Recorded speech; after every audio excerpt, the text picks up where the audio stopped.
So I wanted to ask a question. Whenever, if you're a believer, whenever you started to see God in your life, like, what what was the way that He made Himself known to you? Because sometimes I have people ask me how God talks to me, and I'm like, well, my girl's like through a burning bush. No, I'm not Moses. He didn't talk to a burning bush to me. um, He talks to my spirit whenever like I feel um like my I'll hear like something I would not usually tell myself, be uplifting, and usually it's really good positivity. Where did that even come from? I know that's God. Or he'll talk like to my spirit. I don't really hear like an audible voice. No. Um, and He definitely comes through like everything, like, and it's getting more and more like through everything. It's really crazy because like I'm just like, wow, I know this is not just a coincidence. Whenever I first like started to see God, I thought, I was like, yo, this is weird. It must be God.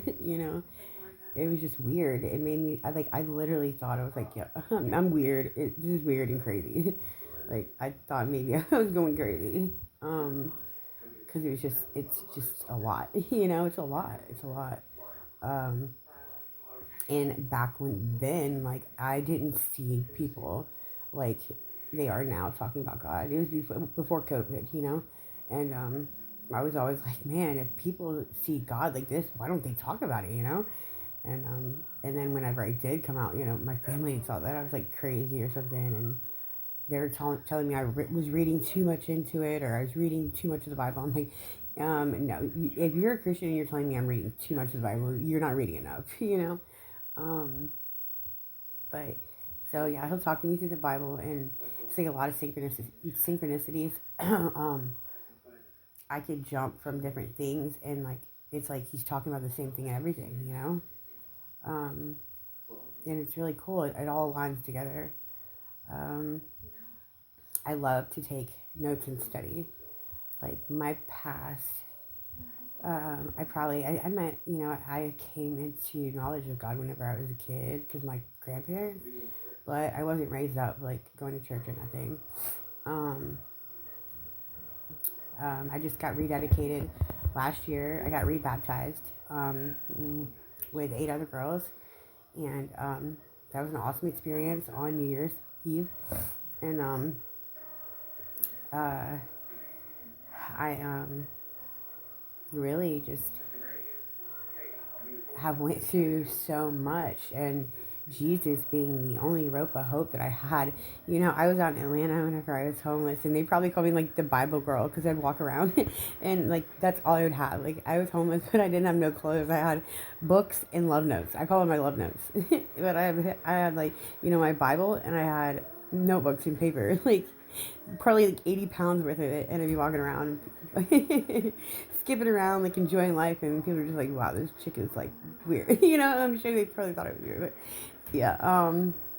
Uh but that's me. That's what I love to do. And he's made it now to where like he doesn't want me to, it's like I'm not even allowed to go to work. He doesn't want me to go to work. He doesn't want me to go to college. um it's just like an intimate relationship. Like I literally don't do anything but spend time with God, like all the time.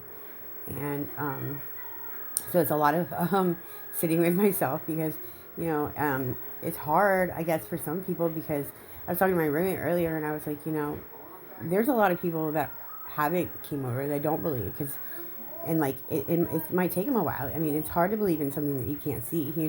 And some people don't know how to hear from him. And he talks through different things. Like once notices that you are paying attention through a certain thing, he uses that to talk to you.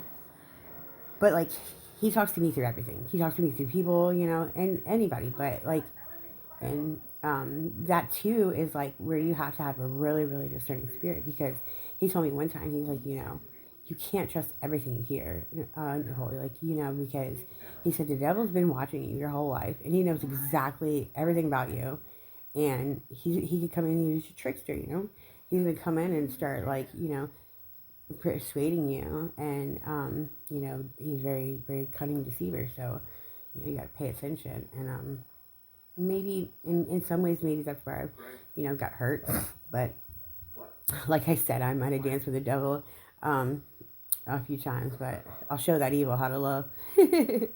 I know that I've definitely had my fair share of that guy or whatever, and usually I usually um, don't.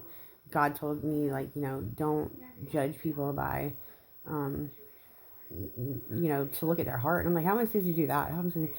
So whenever, like, things happen with people, I always say it's just the demons inside of them. I don't really, I don't know. I guess I see the best in people, and it usually proves me wrong though, which sucks because I hate to get proved wrong that, like, people aren't as good as, like, I would hope they would be. I give a lot of chances, just like God. Like, He will give me multiple chances. You have no idea.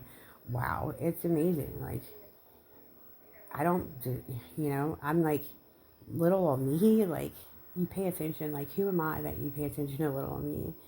Like, I really didn't know if I could believe myself. I thought, like, maybe I was crazy at first because there's no way. Like, if I took a video of my life, like, literally, and people seen it, this is just, it's, you can't make it up, And, like,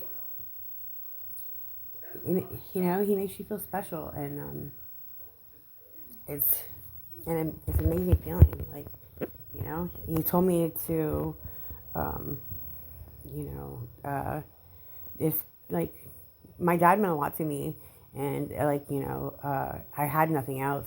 My mom just recently died. I don't have a kid anymore right now, and my husband's dead, and so he's like, when your mother and your father forsake you, the Lord never will. He was like, you have to give up your dad, and I'm like, what? Like, my dad was like my world, but I guess that my dad didn't have the intentions or whatever. But he's like, don't hate your dad. It's not his fault, like, so maybe, like, but, however it is, like, I didn't want to listen, but, but then I was like, he knows my best interest. Like, I always just tell God, like, I don't even want to pray, like, because I don't know what to pray for. Like, I want God to give me what He wants me to have, because I don't want to say the wrong thing and mess this up, because I seem to, have a lot of that in my life. And even, like, I had my roommate ask me one day, they were like, man, it seems like you go through so much. And they were like, yeah, I see how devoted you are to God. Why does He bring you through so much? Like, because I'm like a roller coaster, and, healing, I've been healing, this past year. And, it's like, I'll get over a test and I'm thinking, oh, it's over, and I was like, woohoo. And not even like 10 minutes later, it's knocking me straight back down. And I guess that was like breaking that ego, because to get into pure consciousness, you have to break down the ego. And, so that was hard, but, he was there with me the whole time, everywhere, every time. Like, he's a very present help in the time of trouble. He's never, he'll never leave. Like, I mean, it's just, he wants you to reach out and, reach for him and meet him and want that connection. And he's amazing. I mean, that's amazing to me, because, like, and that's why I do how I call him my husband. Like, I always wanted somebody, even though I can't see him, like, I pretend he's there. Like, and people are thinking I'm crazy too, because I sit here and I talk to him and answer myself back, but it's like not me just talking to myself. God's talking to me. Yeah, so God is real, and I really hope y'all all just come to a knowledge of Him. Like, they say He's coming back to, so come on. All right, I love you guys, and I'm gonna get back on here and talk to you guys soon. Have a good night.